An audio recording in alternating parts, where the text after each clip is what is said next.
नमस्कार, मैं हूं मृत्युंजय कुमार झा। शाम के 5:30 बज चुके हैं और अगले आधे घंटे तक आपके सवालों का सबसे बड़ा मंच तैयार है। अगर आपने कमोडिटी मार्केट में ट्रेड किया है या फिर नया ट्रेड करना चाहते हैं, जानना चाहते हैं कि आपके लिए कहां पर कमाई के मौके बनेंगे, तो आप सवाल पूछिए। नंबर आप नोट कर लें 02223001634। इसके अलावा आप 02223001635 पर भी अपना सवाल पूछ सकते हैं।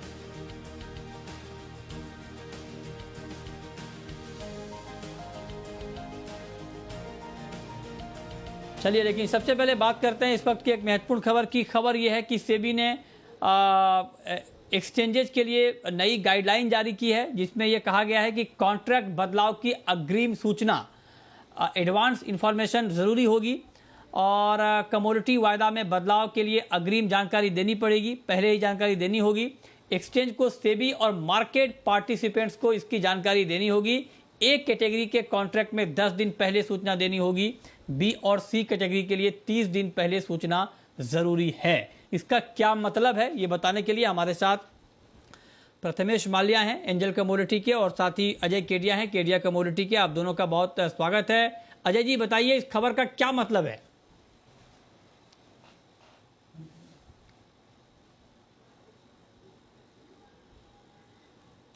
गुड इवनिंग मित्र जी।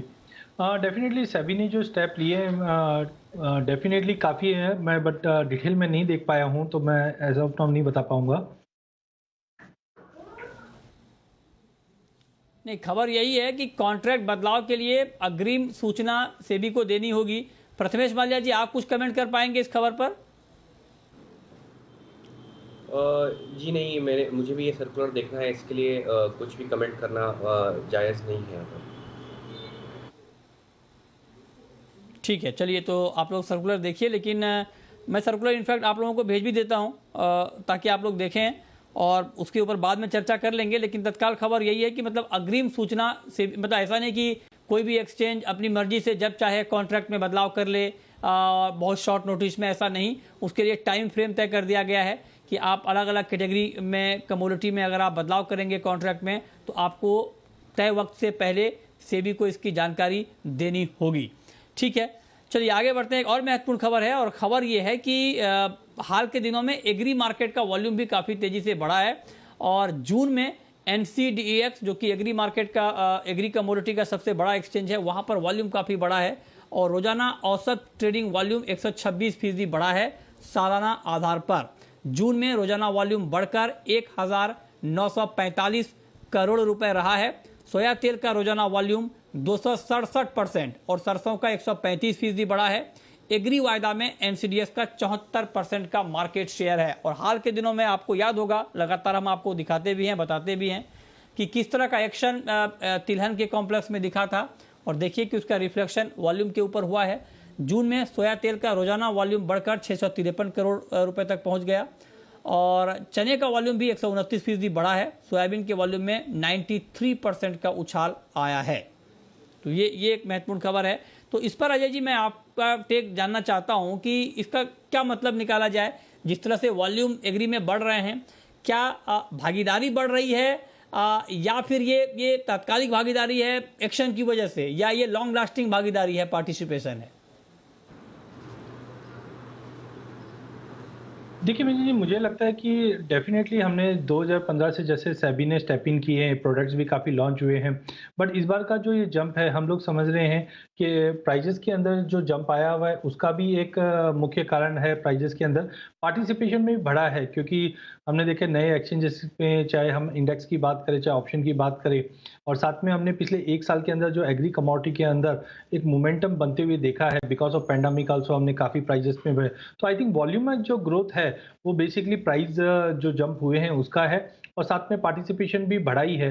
तो ओवरऑल मुझे लगता है कि ये एक साइन है, जिस ढंग से सेबी ने जो स्टेप इन की है और धीरे-धीरे चीज़ें इंप्रूव की है, तो उसकी वजह से लोगों का विश्वास भी बढ़ा है एग्री कमोडिटी के अंदर, और जिस ढंग से प्राइसेस बढ़े वो वॉल्यूम को भी सपोर्ट करता है। तो ओवरऑल मुझे लगता है कि जो स्टेप्स लिए गए हैं उसका अब रिजल्ट आता हुआ दिखाई दे रहा है। अच्छा, तो आप कह रहे हैं कि जो कदम उठाए गए हैं अब उसका धीरे धीरे इम्पैक्ट दिखना शुरू हो रहा है। ठीक है, चलिए ये दो महत्वपूर्ण खबर। अब आपको ये दिखाते हैं कि चूँकि लंबे वक्त तक ज्वेलरी का मार्केट भी बंद रहा, अब ज्वेलरी का मार्केट खुला है, लेकिन अभी भी बहुत सारी पाबंदियां हैं, टाइमिंग फिक्स है। तो किस तरह से मार्केट में अभी रिस्पांस मिल रहा है, ग्राउंड रिपोर्ट क्या है? लॉकडाउन में ढील के बाद ज्वेलरी मार्केट खुल तो गए हैं, लेकिन समय की बंदिशों और स्लो डाउन का असर हाजिर बाजार में अभी भी दिख रहा है।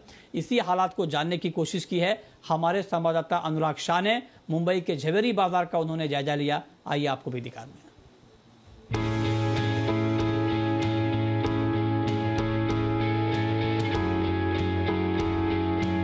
ग्राउंड रियलिटी चेक सीरीज में अब हम हैं मुंबई के दागिना बाजार इलाके में, जवेरी बाजार इलाके में, जो देश का मशहूर सोने चांदी का मार्केट है। दूर दूर से लोग यहाँ पर शादियों के सीजन में ज्वेलरी खरीदने आते हैं। तो कोरोना के बाद किस तरह का सेंटिमेंट है, किस तरह की डिमांड है, जो उतार चढ़ाव हुआ है सोने चांदी की कीमतों में, उसके बाद लोगों किस तरह से खरीदारी करने आते हैं, इसका रियलिटी चेक करते हैं। आइए मेरे साथ। आपसे ही समझना चाहेंगे कि अब क्या गोल्ड खरीदारी के पीछे लोगों का रुझान वापस बढ़ रहा है शादियों के सीजन को देखते हुए? हाँ, यस, सब जन आ रहे हैं एज इट इज़, पहले जैसे ही नॉर्मल। अभी 1.5 साल से लोग घर पे बैठे बैठे भी थक गए हैं, लेकिन अभी फैमिलियों में सब शादियाँ जो प्रीवियस शादियाँ भी जो प्रोस्पोन्ड हुई है, तो उसकी भी सब खरीदियाँ वगैरह सब चालू ही है करके। बिल्कुल बहुत खुशी की बात है। सरकार ने अब जो दूसरी तीसरी लहर की बात कर रहे थे, वो कहीं का जाके ऐसा लगता है कि थमी हुई है। लोगों ने, सरकार ने छूट छाट भी दी है, कोशिश करे कि किसी तरह हम हमारे कस्टमरों को सर्व करके उनका काम पूरा करें। ये जो टाइमिंग 9 की जगह 11, साढ़े 11, 12 का रखा जाए और शाम को 6-7 बजे की छूट दे दी जाए, इस शॉर्ट टाइम में उल्टा ज्यादा भीड़ होगी और ज्यादा संक्रमित लोग होंगे। क्योंकि एक से लोगों के दिमाग में बैठा कि 4 तक ही करना है, तो लोग सडनली 1 बजे घर का काम पटा के महिलाएं आती है और 1 से 4 के बीच में भीड़ भाड़ रहती है। तो सरकार से वापस इस चैनल के माध्यम से निवेदन करते हैं कि जो शाम का टाइम है उसको एक्सटेंड किया जाए और उसको 6 से 7 के आसपास रखा जाए। माहौल थोड़ा सबड्यूड है, थोड़े से रेट्स डाउन होने की वजह से सेंटीमेंट थोड़े खराब हुए हैं। और जब तक मुंबई में लोकल ट्रेन, जो कि मुंबई की लाइफलाइन है, लोकल ट्रेन शुरू नहीं होगी, पब्लिक का मूवमेंट नहीं बढ़ेगा। अभी मूवमेंट जो है, जो काम के सिलसिले में आ रहे हैं, बेसिक कस्टमर का फ्लो थोड़ा सा कम है। अभी सेंटीमेंट कैसा है, नॉर्मल सेंटीमेंट के और रेट कम होगा, थोड़ा रुक जाओ, ये करके लोग थोड़ा सा रुक जाते हैं। जब रेट बढ़ना शुरू होते हैं तब फिर वो मार्केट में दौड़ के आते हैं। अप्रैल मई में शेड्यूल शादियों के पोस्टपोन हो जाने से ज्वेलरी की बिक्री बढ़ी है। इसके अलावा सोने की कीमतों में बढ़ोतरी की उम्मीद और इकोनॉमी में मंदी के चलते हुए भी लोग सोना खरीद रहे हैं। लेकिन ज्वेलर्स के सामने जो बड़ी चुनौती है कि लोकल ट्रेनें बंद है और जो 4 बजे तक ही शॉप्स को खोलने की मंजूरी है, इस वजह से उनके जो डेडिकेटेड कस्टमर है वो ज्वेलरी शॉप तक नहीं आ पा रहे हैं। अनुराग शाह, जी मीडिया, मुंबई। अब शुरू करते हैं सवाल और जवाब। पहला सवाल है कैलाश चंद्र मोदी का सदलपुर से। पूछिए कैलाश जी। नमस्कार सर। सर, करंट रेट पे क्रूड को माइनस करना, शॉर्ट करना उचित रहेगा क्या, बेनिफिशियरी रहेगा क्या? करंट रेट पर क्रूड क्या बेचना ठीक रहेगा क्या, बताइए प्रथमेश माल्या जी। क्या अभी क्रूड में शॉर्ट करना चाहिए क्या, क्योंकि क्रूड का मार्केट भी बहुत ज़्यादा वोलेटाइल हो गया है। अभी 64 रुपए की तेज़ी है MCX पर, क्या शॉर्ट करना ठीक रहेगा? आई थिंक मृत्युंजय, यहाँ पे 2 सुझाव है। फर्स्ट एंड फॉरमोस्ट, अगर आप रिस्की प्रोफाइल रखते हो और आप गैप अप गैप डाउन का आप रिस्क अगर ले सकते हो, तो आज का पोजीशन जो कैरी फॉरवर्ड करे मंडे के लिए, अगर आज के आज ही ट्रेड करना है तो मेरे ख्याल से 5470 एंट्री पॉइंट रहना चाहिए, बाय साइड में करना चाहिए ट्रेड, 5410 स्टॉप रहना चाहिए, ऊपर में टारगेट 5590 रहना चाहिए। और ये जो ट्रेड है खाली आज के लिए रहेगा, कैरी फॉरवर्ड नहीं रहेगा। अच्छा, ठीक है, तो ये राय क्रूड पर है आपके लिए। अगला सवाल है अनुराग जैन का, MP से हैं हमारे साथ। जैन साहब पूछिए। नमस्ते सर। सर, सोयाबीन सर और चना मेरे पास सर 2500 बोरा रखा है सर। सोयाबीन मैं क्या करना चाहिए सर? चने में सर चने में सर बहुत लॉस में चल रहा हूँ सर। ठीक बात है। तो सोयाबीन का फिजिकल स्टॉक है, चने में आपने चूंकि हायर लेवल पे बाई कर लिया था तो ऑलरेडी दाम कम हो गए हैं। तो बताइए अजय जी, अब क्या विकल्प हैं मतलब पहला तो ऑप्शन ये होना चाहिए कि ये फ़ायदे में आ जाएं, और अगर मान लीजिए फ़ायदे की कोई गुंजाइश नहीं है तो नुकसान कैसे कम किया जाए, ये बताएं जरा आप। देखिए मैंने जो सबसे पहले चने की बात करें तो चने के फंडामेंटल तो काफ़ी मजबूत थे और ये गवर्नमेंट ने भी भापा है। जिस ढंग से गवर्नमेंट के जो नंबर्स थे और एक्चुअल नंबर जो मार्केट में दिखाई दे रहे थे वो कहीं ना कहीं डिफरेंस थे, जिसकी वजह से हमने देखा कि गवर्नमेंट ने इमीडिएट स्टॉक वाले एक्शन लिए और हमने उसका रिजल्टेंट प्राइजेस में बड़ा क्रैश देखा था। फ्रेंकली एमएसपी के नीचे है तो वैसे भी कोई कमोडिटी खराब नहीं दिखती जब एमएसपी आपकी 5100 है। तो टाइमिंग मुझे लगता है it will take at least 1 month to adjust. जो ये भाव है वो 4700 से लेके 5000 के बीच में ये अगले 1 महीने तक रेंज बाउंड रहेगा। दैट डजंट मीन्स के फंडामेंटल काफ़ी वीक हो गए, फंडामेंटल आगे जाके और तेज होंगे, क्योंकि आप देखिए इंपोर्ट की बात करें तो जिस ढंग से कंटेनर अवेलेबल नहीं है, फ्रेट बढ़े हुए हैं, तो इंपोर्ट का सवाल नहीं उठता और डेफिनेटली डोमेस्टिक मार्केट पे पाइपलाइन खाली है। वैक्सीनेशन प्रोग्राम के बाद डिमांड बढ़ेगी तो प्राइजेस को सपोर्ट मिलेगा, बट जो हो चुका है उसको हम लोग बदल नहीं सकते। यहाँ पे मुझे लगता है पहला है कि इनको रोल ओवर करने के अलावा कोई ऑप्शन नहीं है। जो मुझे लगता है कि अगस्त एंड तक प्राइजेस फिर से 5100-5200 के बीच में दिखाई देंगे। सेकंड है एक अपॉर्चुनिटी चने में मुझे जो दिखाई दे रही है वो दिखाई दे रही है अगस्त एंड सितंबर में स्प्रेड का, क्योंकि जो भी तेजी आएगी वो फ्यूचर मंथ में ज़्यादा आएगी। तो ये सितंबर बाय करके अगस्त को बेच के चल सकते हैं, जो आई थिंक 60 रुपए के आसपास का डिफरेंस चल रहा है, जो आने वाले दिन में मुझे लगता है 100 से 125 तक मिल सकता है। बट इन ऑल ये लेवल पे जाके मार्केट बेस बन चुका है। 4750 4800 का जो जुलाई वायदा पकड़ के चलिए या 4900 के करीब अगस्त मंथ ये बेस बन चुका है। तो इसके नीचे मुझे नहीं लगता प्राइजेस होल्ड करें, कंसोलिडेशन करता रहेगा। वहीं सोयाबीन की बात करें तो ग्लोबल मार्केट में आप देखिए 1300 के नीचे प्राइजेस जा नहीं रही और एक अच्छा खासा उछाल ले चुका है वेदर कंडीशन को, क्रॉप की साइज को लेकर, क्वालिटी को लेकर। डोमेस्टिक मार्केट पे पहले बात हो रही थी कि फार्मर 10,500 क्विंटल का जो रेट चल रहा है बीजों का, उस पे वो सोइंग करेगी कि नहीं करेगी। दूसरी बात हमने देखा कि ऐसी भी कुछ अपडेट आई कि इस बार सोइंग बढ़ सकती है, तो अभी भी असमंजस बना हुआ है मॉनसून को लेकर भी। तो आई थिंक इसी के चलते सोयाबीन में हमने एक अच्छा खासा उछाल देखा जो 7500 का लेवल दिखा दिया। टाइमिंग थोड़ा भी पुल बैक आता है सोयाबीन, मुझे लगता है मार्केट में जो कॉल चल रहे हैं वो यही है कि फार्मर्स ने अल्टरनेट क्रॉप्स पे ज़्यादा ध्यान दिया है। अगर ऐसा कुछ होता है तो डेफिनेटली प्राइजेस वापस 7500-7600 का लेवल दिखा सकता है। तो सोयाबीन टेक्निकली जब तक 6850 के नीचे नहीं जाता है करंट वायदे की अगर मैं बात करूं, तो कहीं ना कहीं प्राइजेस 7500 का लेवल फिर से रीगेन कर लेगा। तो दोनों काउंटर पे बिकवाली से टाइमिंग बचना चाहिए। क्या ओके ठीक है। अगला सवाल है राहुल का, एमपी से हैं, पूछिए राहुल। नमस्ते मृत्युंजय जी। हेलो नमस्कार, पूछिए। मैं आपसे जी सुन रहा हूँ, पूछें राहुल जी। आपसे एक बात रखना चाहता हूँ। एमएसपी के नीचे जब बिकता है माल चना, जी जी जी, तो सरकार कहती है कि किसानों का शोषण हो रहा है, और एमएसपी के ऊपर बिकता है तो महंगाई का रोना रोके प्राइस को कंट्रोल कर दिया जाता है। ये कैसे है?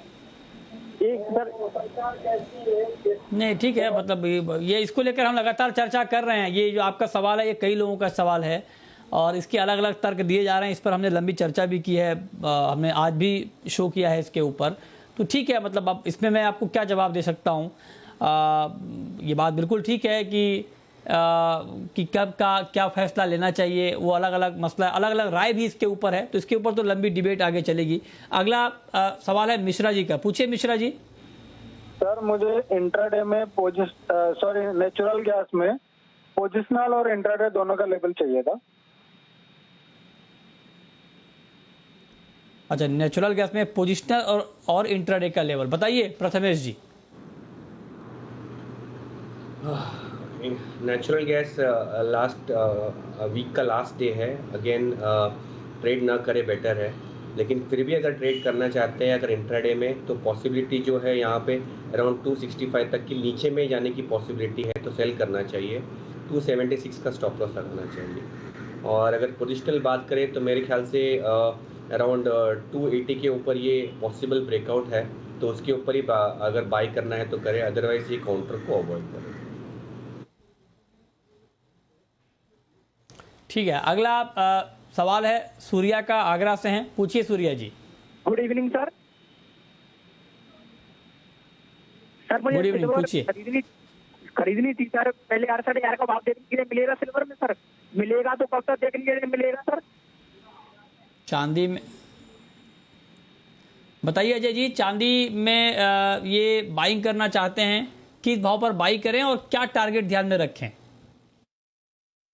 देखिए, गोल्ड और सिल्वर की अगर हम बात करें तो पिछले एक हफ्ते से market no doubt slowly and steadily ऊपर जा रहा है, बट एक दायरे में ट्रेड करा। कल के सेशन में भी हमने देखा चांदी में भी 69,500 के ऊपर या 70 के करीब का भाव था, अचानक ही हमने फॉल देखा, फिर रिकवर हुआ। तो आई थिंक मार्केट एक दायरे में ही रहेगा। तो आज के लिए मुझे लगता है 68,500-600 के करीब लेके चलिए, 67,900 का छोटा स्टॉप लॉस मेंटेन रखिए।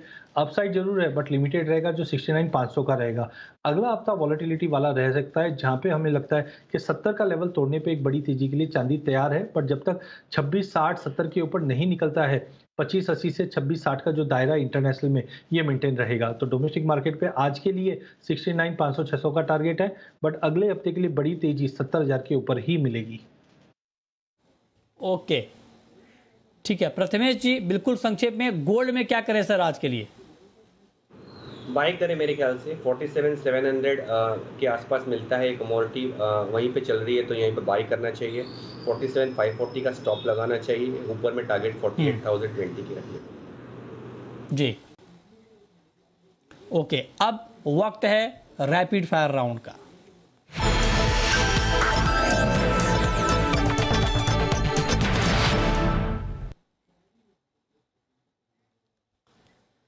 अजय जी, आपकी पहली रैपिड फायर कॉल। मिथुन जी, मुझे लगता है जिस ढंग से चाइना ने जो रेट्स पे इम्पैक्ट देखा है, उसकी वजह से बेस मेटल काफी साउंड और स्ट्रांग दिख रहा है। इनमें से मुझे पहला लगता है निकल ने जिस ढंग से ब्रेकआउट दिखाया है 1385 के ऊपर, तो करंट मार्केट से भी निकल को लिया जा सकता है। 1378 का स्टॉप लॉस रहेगा, 1415 का टारगेट रहेगा। प्रथमेश जी, आपकी कॉल।